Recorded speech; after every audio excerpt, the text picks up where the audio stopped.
오늘 말씀은 마태복음 2장 13절부터 23절입니다. 마태복음 2장 13절부터 23절입니다. 그들이 떠난 후에 주의 사자가 요셉에게 현몽하여 이르되 헤롯이 아기를 찾아 죽이려 하니 일어나 아기와 그의 어머니를 데리고 애굽으로 피하여 내가 네게 이르기까지 거기 있으라. 요셉이 일어나서 밤에 아기와 그의 어머니를 데리고 애굽으로 떠나가 헤롯이 죽기까지 거기 있었으니 이는 주께서 선지자를 통하여 말씀하신 바 애굽으로부터 내 아들을 불렀다. 함을 이루려 하심이라. 이에 헤롯이 박사들에게 속은 줄 알고 심히 노하여 사람을 보내어 베들레헴과 그 모든 지경 안에 있는 사내아이를 박사들에게 자세히 알아본 그때를 기준하여 2살부터 그 아래로 다 죽이니 이에 선지자 예레미야를 통하여 말씀하신 바 라마에서 슬퍼하며 크게 통곡하는 소리가 들리니 라헬이 그 자식을 위하여 애곡하는 것이라. 그가 자식이 없으므로 위로받기를 거절하였도다. 함이 이루어졌느니라. 헤롯이 죽은 후에 주의 사자가 애굽에서 요셉에게 현몽하여 일어나 아기와 그의 어머니를 데리고 이스라엘 땅으로 가라. 아기의 목숨을 찾던 자들이 죽었느니라. 요셉이 일어나 아기와 그의 어머니를 데리고 이스라엘 땅으로 들어가니라. 그러나 아켈라오가 그의 아버지 헤롯을 이어 유대의 임금됨을 듣고 거기로 가기를 무서워하더니 꿈에 지시하심을 받아 갈릴리 지방으로 떠나가 나사렛이란 동네에 가서 사니 이는 선지자로 하신 말씀에 나사렛 사람이라 칭하리라. 하심을 이루려 함이로라. 아멘. 1812년 결혼 직후에 선교지로 떠난 아도니람 저드슨과 아내 앤은요, 미국 최초의 해외 선교사였습니다. 이들의 목적지는 본래 인도였는데요. 영국의 동인도 회사가 외국 선교사 추방 명령을 내리면서 입국이 거부되었습니다. 하나님은 이를 통해서 그들을 버마, 지금의 미얀마로 인도하시죠. 그곳에서 저드스는 39년 동안 복음을 전하면서 버마어 성경을 완역했고요. 오늘날 미얀마 교회의 기초를 놓게 됩니다. 그의 인생은 잠언 19장 21절의 말씀처럼 사람의 마음에는 많은 계획이 있어도 여호와의 뜻만이 완전히 서리라 라는 이 말씀을 증명합니다.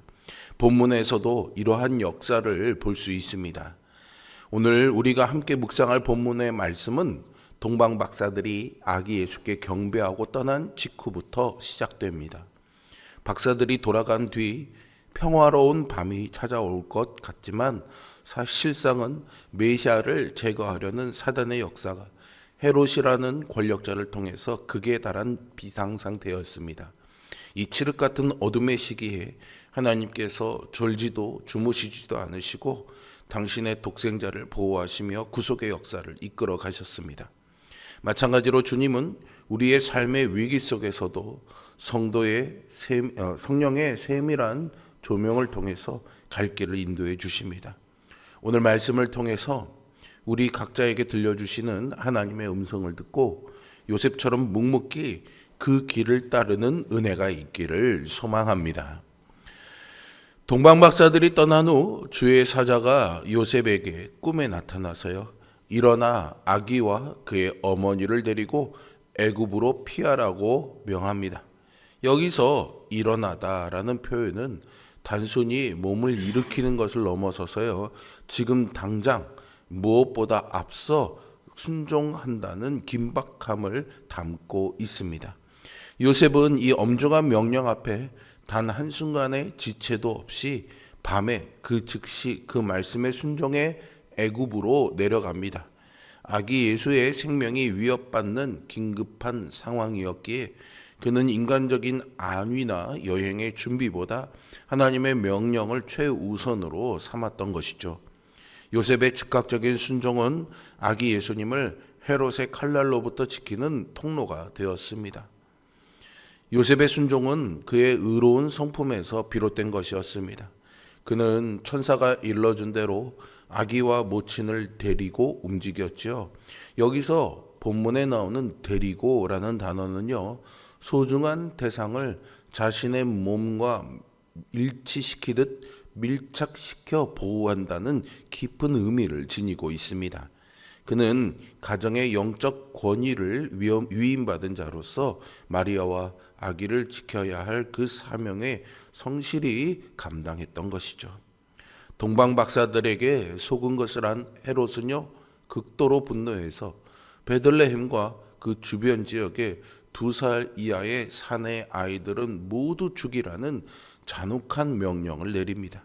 이것은 역사상 가장 비극적인 폭력 중에 하나였지만 하나님의 구원 계획은요, 그 어떤 인간의 폭력과 방해로도 꺾이지 않았습니다. 마태는 이 참혹한 사건조차도 예레미야 31장 15절에서 라마에서 라헬이 자식 때문에 애곡하는 소리가 있으리라는 예언이 성취되는 통로가 되었다고 말합니다. 이는 인간의 극악한 죄성으로 인한 비극이었으나 하나님께서는 그 고통의 현장까지도 알고 계셨으며 결국 독생자 예수를 살리심으로 구원의 길을 여셨습니다. 주님은 우리를 죄와 사망의 늪에서 건져내어 천국으로 인도하시는 새로운 모세이자 진정한 구원자로 오셨습니다. 역사는 슬픔과 통곡으로 뒤덮였지만 하나님은 그 속에서도 예수님을 보호하시고 구원의 역사를 멈추지 않으셨습니다. 하나님이 아기 예수님을 보호하셨듯이 오늘 우리도 시험 가운데 피할 길을 예비하시며 가장 안전한 길로 인도해 주시는 그 하나님의 인도하심이 있음을 믿고 하나님 말씀에 즉각적으로 순종하여 나가는 믿음의 삶을 살기를 소망합니다. 헤롯이 죽자 하나님은 다시 요셉의 꿈에 나타나서요, 이스라엘로 돌아가라고 말씀하십니다.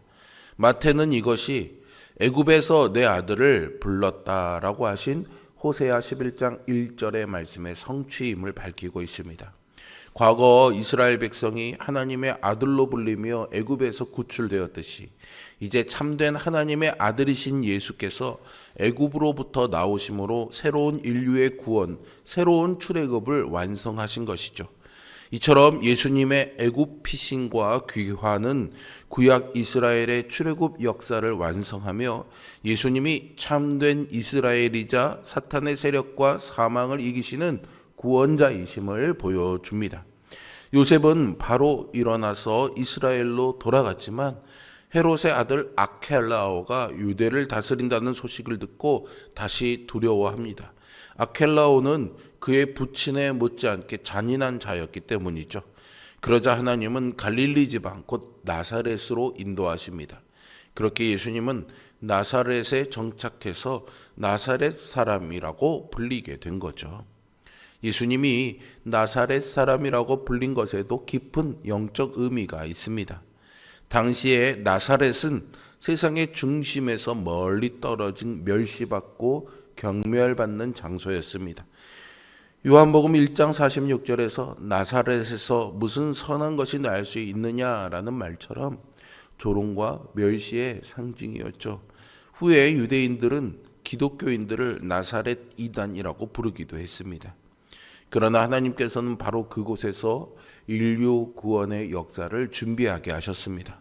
이는 메시아가 가장 낮은 자의 모습으로 오셔서 비천함과 멸시를 담당할 것이다 라는 예언의 본질적인 성취입니다.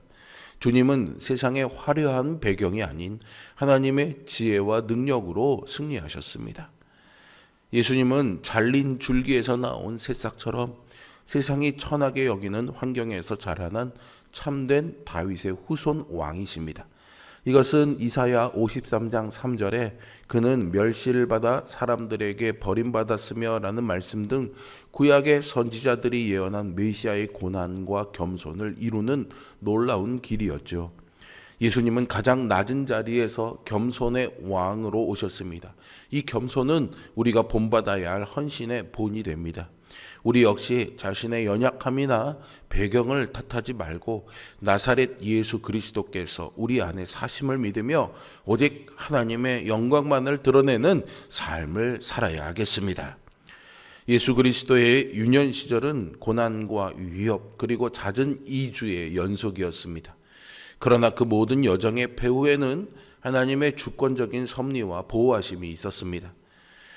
하나님께서는 당신의 뜻을 이루심에 있어서요 절대 서두르지 않으시며 가장 적절한 때에 당신의 방법으로 일하시는 줄로 믿습니다.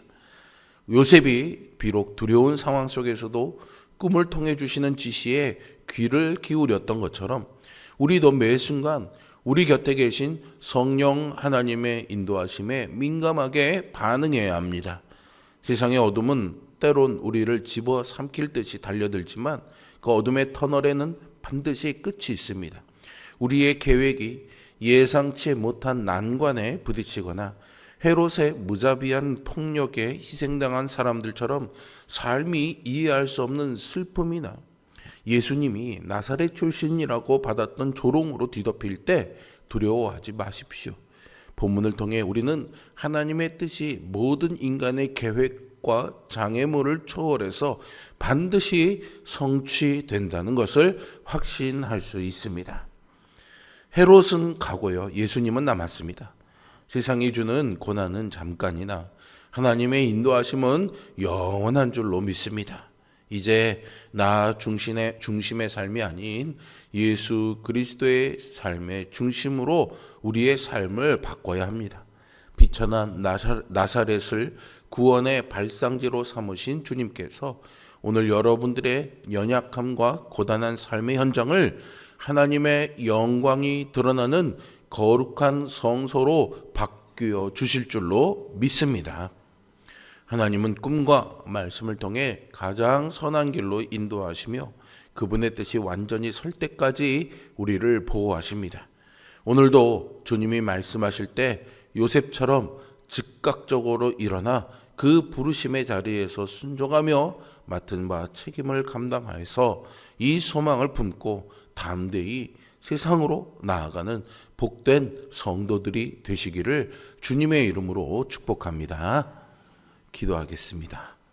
선하시고 자비로우시며 우리의 모든 걸음을 붙잡고 인도하시는 성실하신 아버지 하나님, 아기 예수님의 모든 인생의 여정 가운데서 하나님이 함께 하시며 구속의 역사를 준비하시고 이루어 가신 것처럼 우리의 삶도 비록 나사렛과 같이 주목받지 못하고 오히려 조롱받고 선한 것이 나올 수 없다는 그런 이야기를 듣는 삶의 처지를 살아가고 있다 할지라도 그 가운데서 하나님의 구속의 역사는 여전히 진행되고 있으며 그 속에서 우리를 일으키셔서 하나님의 뜻을 이루신다는 사실을 믿고 용기 내어 살아가는 우리들 되게 하여 주시옵소서.